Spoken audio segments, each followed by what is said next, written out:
Mr. Granger's remarks came when he addressed ministers and deputy ministers of tourism, as well as members of the diplomatic corps from countries throughout the Americas who are gathered in Guyana under the umbrella of the Organization of American States for the 24th Inter-American Congress of Ministers and High-Level Authorities on Tourism. During his remarks, the president said that some countries' tourism activities take long to take off because of some of the activities that goes on in those countries. Those activities, the Guyanese head of state said, must be tackled. The tourism industry must be protected from the perils of transnational threats such as cybercrime and trafficking in drugs, trafficking in guns, and trafficking in people. Security cooperation against transnational threats will make our society safer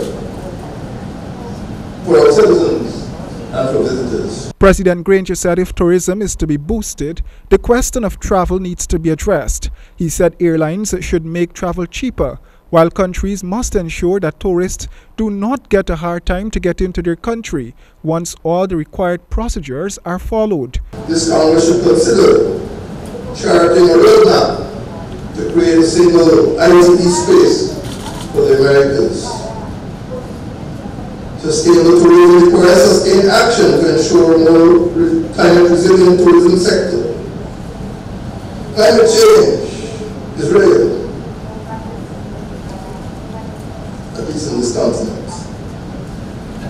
It is not an intellectual invention. It is not political sophistry. Climate change represents the most potent threat to Caribbean tourism, particularly the small island and low-lying coastal states.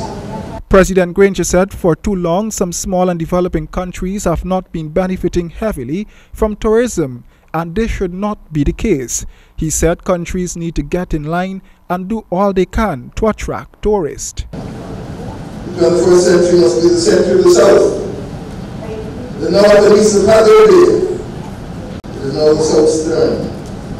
A sustainable tourism sector and make the century an occasion for rediscovering the new world. The conference will wrap up on Thursday, and issues such as inter-regional travel is high on the agenda.